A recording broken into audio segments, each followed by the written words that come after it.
children, but him is fucking scared. Like, we're scared for our lives. We're scared for our friends. Like,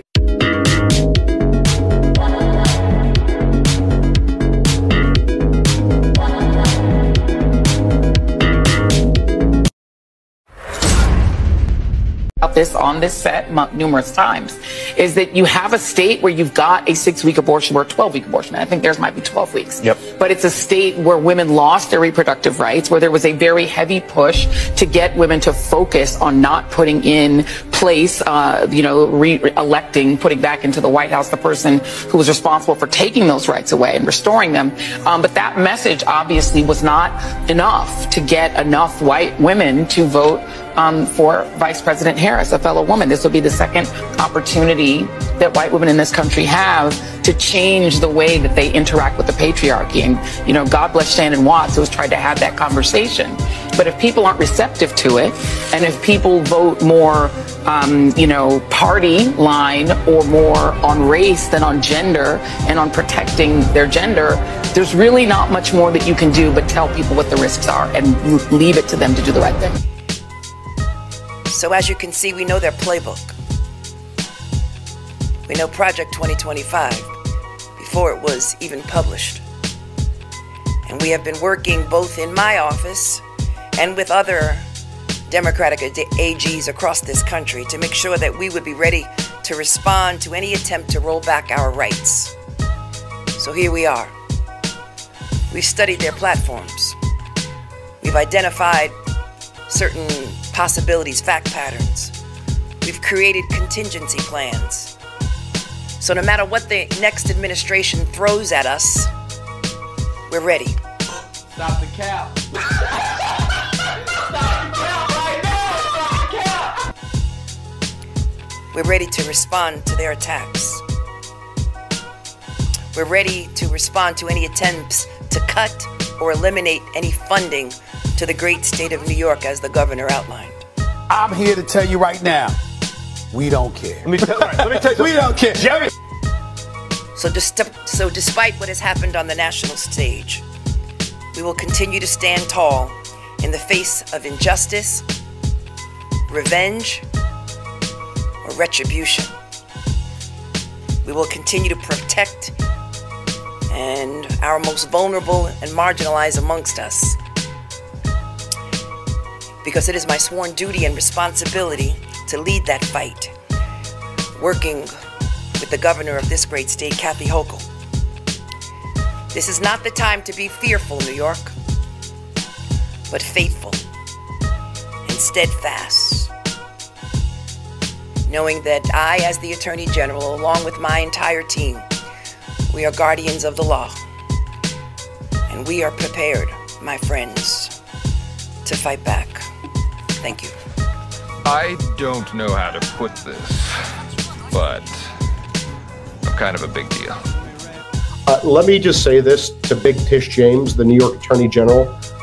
I dare you. I dare you to try to continue your lawfare against President Trump in his second term, because listen here, sweetheart, we're not messing around this time, and we will put your fat ass in prison for conspiracy against rights, and I promise you that. So think long and hard before you want to violate President Trump's constitutional rights or any other American's constitutional rights. It's not going to happen again. To the young people who are watching, it is, I love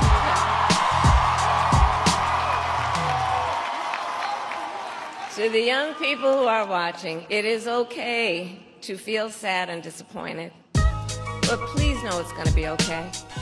I'm here to tell you right now, we don't care. Let me tell you, we don't care. Jerry. On the campaign, I would often say, when we fight, we win. But here's the thing, sometimes the fight takes a while. That doesn't mean we won't win. That doesn't mean we won't win. The important thing is don't ever give up. Don't ever give up. Don't ever stop trying to make the world a better place.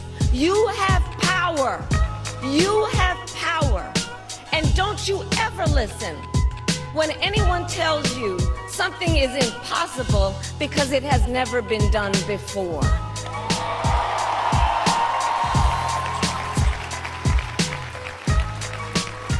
You have the capacity to do extraordinary good in the world. And so to everyone who is watching, do not despair. This is not a time to throw up our hands. This is a time to roll up our sleeves. Come on now, dawg. Come on, man. We got the last tickets. The tour is sold out. I'm talking about the Kamala excuse tour. You got Stephen A. and the Views. You got Rachel Maddow and the Gang. You got Joy Reid and the Drifters.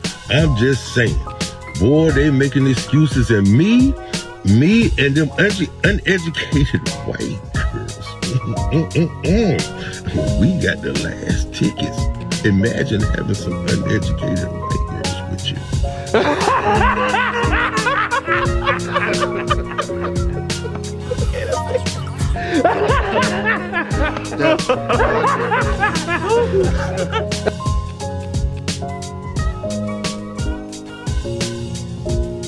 Yet it was the hip-hop and Hulk Hogan generation, the F Your Feelings latchkey kids who came up on Dynasty, Dallas, and The Apprentice, who were the lone age group that voted in a majority for Trump. A majority of Gen X voted to turn America into an autocracy and to condemn our kids and grandkids to a far-right Supreme Court, probably for the rest of their lives. And it was not just Gen X.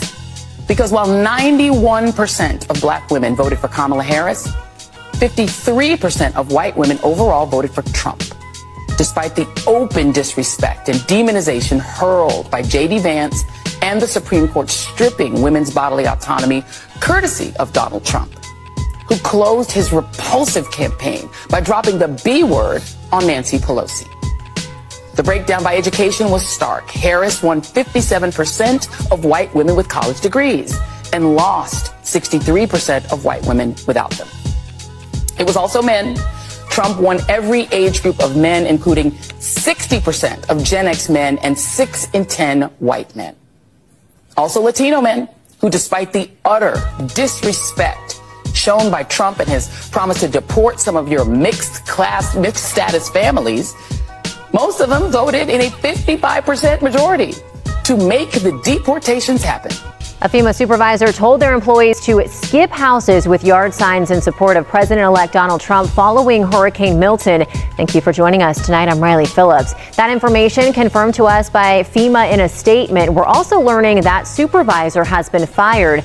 In the statement, FEMA Administrator Deanne Criswell said this went against the agency's core values and, quote, I want to be clear to all of my employees and the American people. This type of behavior and action will not be tolerated at FEMA, and we will hold people accountable if they violate these standards of conduct. The Office of Special Counsel is now investigating the matter. Meanwhile, Governor Ron DeSantis reacted to the news on social media, calling it targeted discrimination of Floridians who support Trump and the blatant weaponization of government by partisan activists. Also saying he directed the Florida Division of Emergency Management to investigate. And right now, we're on your side working to learn where in Florida houses were potentially skipped by FEMA employees. We'll update you as we learn more.